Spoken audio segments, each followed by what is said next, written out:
Issues ہیں جو لوگوں کے روزگار سے متعلق ہیں، لوگوں کی جو جابز ہیں ان سے متعلق ہے، انفلیشن کے حوالے سے، اکانومی کے حوالے سے.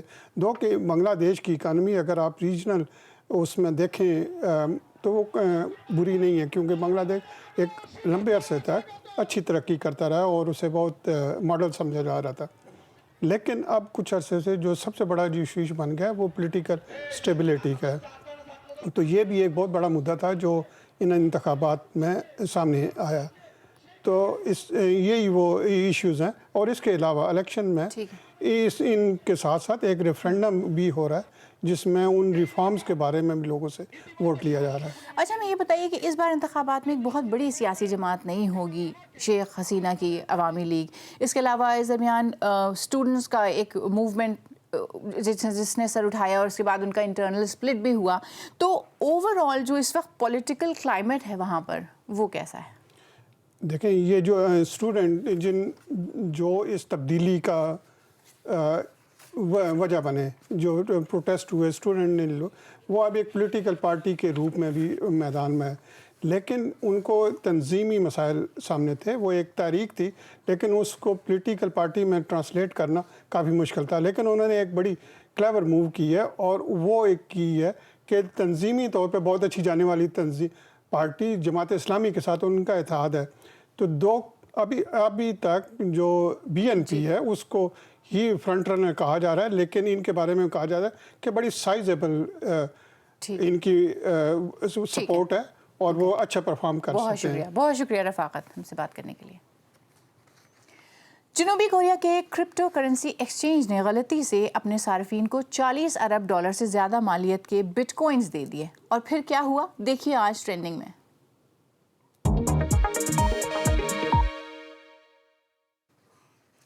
دراصل بٹ ہمپ نامی کرپٹو کرنسی پلیٹ فارم نے اپنے صارفین کو 2000 وون یعنی $1.37 کا ایک چھوٹا سا نقد انعام دینے کا منصوبہ بنایا تھا. لیکن جمعے کو انہوں نے 2000 وون کے بجائے غلطی سے صارفین کو 2000 بٹ کوائنز ٹرانسفر کر دیے اور بیٹھے بٹھائے کچھ لوگ تھوڑی ہی دیر کے لیے صحیح لیکن کروڑ پتی بن گئے.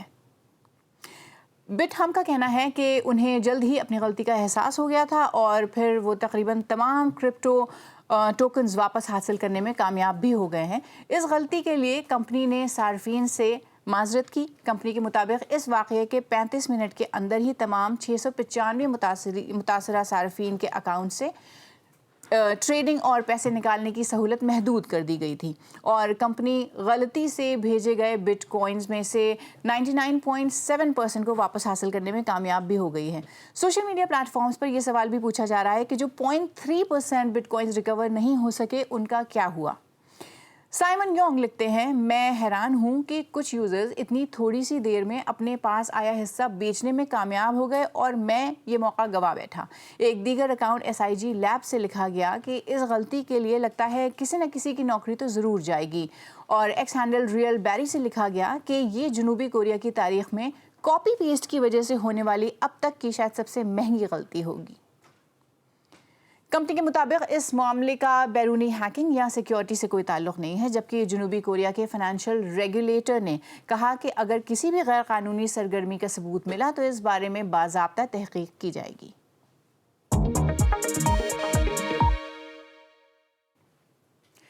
آج سے امریکی کانگریس کے اراکین جیفری ایپسٹین کی غیر حذف شدہ فائلز کا جائزہ لینا شروع کر سکیں گے. جیفری ایپسٹین کی سابقہ گرل فرینڈ اور ساتھی گیلین میکسویل امریکی کانگریس کی اس کمیٹی کے سامنے پیش ہوں گی جو جنسی مجرم کے جرائم کی تحقیقات کر رہی ہے. ایپسٹین کے متاثرین نے ایک نئی ویڈیو میں مطالبہ کیا ہے کہ مزید فائلز جاری کی جائیں. پیٹر بوس کی رپورٹ دیکھیے احسن یونس کی زبانی. After years of being kept apart, کئی برسوں تک جدا رہنے کے بعد اب ہم ایک ساتھ کھڑی ہیں کیونکہ یہ لڑکی سچ جاننے کی حقدار ہے. she deserves the truth. Because we all deserve the truth. یہ ویڈیو جیفری ایپسٹین کی متاثرہ خواتین کی جانب سے امریکی محکمہ انصاف پر دباؤ برقرار رکھنے کی ایک کوشش ہے تاکہ ایپسٹین سے متعلق تمام فائلز جاری کی جائیں، نہ کہ صرف وہ 3 ملین دستاویزات جو گزشتہ ماہ 6 ملین میں سے منظر عام پر لائی گئیں. آج ہم 30 لاکھ سے زائد صفحات پر مشتمل مواد فراہم کر رہے ہیں جن میں 2000 سے زیادہ ویڈیوز اور 1,80,000 تصاویر شامل ہیں۔ جب بہت زیادہ حذف شدہ فائلیں جاری کی گئیں تو deputy attorney general Tod Blanch نے کہا تھا کہ اس کے بعد مزید کچھ شیئر نہیں کیا جائے گا۔ اب تک جیفری ایپسٹین سے متعلق جرائم کے سلسلے میں صرف ایک شخص کے خلاف مقدمہ درج ہوا ہے اور وہ ہے گلین میکسویل۔ گلین میکسویل آج ایپسٹین کے جرائم کی تحقیقات کرنے والی کانگریس کی ایک کمیٹی کے سامنے پیش ہوں گی۔ تاہم ان کے وکیل نے بی بی سی کو بتایا ہے کہ گلین میکسویل 5th امینڈمنٹ کا سہارا لیں گی، جس کا مطلب ہے کہ وہ مزید قانونی مشکلات سے بچنے کے لیے سوالات کے جواب دینے سے انکار کریں گے۔ ایپسٹین فائلوں کے ابتدائی اجرا نے عالمی سطح پر تنازع کھڑا کر دیا تھا، جس کے اثرات دنیا بھر میں محسوس کیے جا رہے ہیں۔ اس سے ان کے جرائم اور با اثر شخصیات کے ساتھ ان کے تعلقات کے بارے میں کئی نئے سوالات جنم لے چکے ہیں۔ تصاویر اور دستاویزات میں جس طرح معلومات کو حذف کیا گیا ہے، ایسے شکوک کو جنم دے رہا ہے کہ آیا پوری حقیقت سامنے لائی جا رہی ہے یا نہیں۔ آج سے کانگریس کے ارکان کو بغیر حذف شدہ فائلوں کا جائزہ لینے کی اجازت دی جائے گی، تاہم انہیں کسی قسم کے الیکٹرانک آلات استعمال کرنے یا اپنے عملے سے مدد لینے کی اجازت نہیں ہوگی۔ مواد کی غیر معمولی مقدار کو دیکھتے ہوئے ایپسٹین فائلوں کی مکمل تفصیلات کا عوام کے سامنے آنا فی الحال ممکن نظر نہیں آتا۔ اب ایک نظر ڈالتے ہیں دنیا بھر کی باقی خبروں پر۔ 7 برس قبل نیوزی لینڈ کی 2 مساجد میں 51 افراد کو قتل کرنے والا سفید فام شخص عدالت میں پیش ہوا ہے، جہاں اس نے اپنا اعتراف جرم کو واپس لینے کی کوشش کی۔ آسٹریلین شہری برانڈن ٹیننٹ نے، جو اس وقت عمر قید کی سزا کاٹ رہے ہیں، نہ صرف 51 افراد کے قتل کا اعتراف کیا تھا، بلکہ اس قتل عام کے پیچھے کے کچھ حصے فیس بک پر براہ راست نشر بھی کیے تھے۔ یوکرین میں رات بھر روسی فضائی حملوں کے نتیجے میں کم از کم 3 افراد ہلاک ہو گئے ہیں۔ یہ ہلاکتیں اوڈیسا اور خارکیو کے علاقے میں رپورٹ کی گئی ہیں۔ یہ تصاویر اوڈیسا سے موصول ہوئی ہیں۔ اس سے قبل روس نے دارالحکومت کیف کو بھی نشانہ بنایا، جس کے باعث بجلی کی فراہمی معطل ہو گئی۔ ریسرچرز نے سروائیکل کینسر کی اسکریننگ کا ایک نیا طریقہ تلاش کیا ہے۔ ان کا کہنا ہے کہ عورتوں کی ماہواری سے خون کی جانچ بیماری کا پتہ لگانے کا ایک درست اور آسان طریقہ ہو سکتی ہے، جو کہ خواتین گھر بیٹھے بھی کر سکتی ہیں۔ برطانیہ کی نیشنل ہیلتھ سروس کی موجودہ ٹیسٹ میں سروکس سے سیلز یا خلیوں کے نمونے حاصل کر کے ان کا ٹیسٹ کیا جاتا ہے، لیکن بہت ساری خواتین اس طریقے سے ٹیسٹ کروانے سے کتراتی ہیں۔ مزید تفصیل دیکھیے جاوید سنگرو سے۔ بہت سی خواتین کو سروائیکل کینسر کے ٹیسٹ تکلیف دہ اور دخل اندازی کرنے والے محسوس ہوتے ہیں۔ اب چین کے ووہان شہر میں محققین نے سروائیکل کینسر کا سبب بننے والے HPV کی شناخت کے لیے ماہواری کے خون کی جانچ کرنے کا ایک طریقہ ڈھونڈ لیا ہے۔ ہم ایسے گروپس کو دیکھنے کے لیے بہت زیادہ خواہش مند ہیں جو سروائیکل اسکریننگ کے لیے آگے نہیں آتے، اور ہم جانتے ہیں کہ وہ کیوں نہیں آتے۔ اس کے لیے بہت سی مختلف رکاوٹیں ہیں، اس لیے نئی ریسرچ، ٹیسٹنگ کے لیے نئے طریقہ کار اور اسکریننگ کے الگ طریقے بہت زبردست ہیں۔ سائنسدانوں نے ایک جراثیم سے پاک روئی کی پٹی یا منی پیڈ ڈیزائن کیا، جسے سینیٹری پیڈ سے جوڑا گیا اور پھر اسے جانچ کے لیے لیبارٹری میں بھیج دیا گیا۔ ڈاکٹر یا نرس کے ذریعے کی جانے والی معیاری سروائیکل اسکریننگ اور اس طریقے کی اسکریننگ کی درستگی میں کوئی فرق نہیں تھا۔ NHS کی اس پروموشنل ویڈیو میں چیشیر اور مرسی سائیڈ کی ایک موبائل سروائیکل اسکریننگ سروس نظر آ رہی ہے۔ برطانیہ کا ہدف ہے کہ 88% خواتین کا ٹیسٹ ہو سکے، لیکن یہاں کچھ علاقوں میں یہ صرف 44% ہی ہوتا ہے۔ بہت سی رکاوٹیں جو خواتین کو آنے سے روکتی ہیں۔ ہم جانتے ہیں کہ GP کے اپوائنٹمنٹ حاصل کرنا کتنا مشکل ہے۔ کچھ خواتین جنسی طور پر متحرک نہیں ہیں یا انہیں شاید تکلیف دہ تجربہ ہوا ہو، اور آپ جانتے ہیں کہ وہ ٹیسٹ میں شامل ہونے سے ہچکچاتی ہیں، کیونکہ ایک عورت کے لیے اس طرح کے ٹیسٹ میں آنا نفسیاتی طور پر بھی مشکل ہو سکتا ہے۔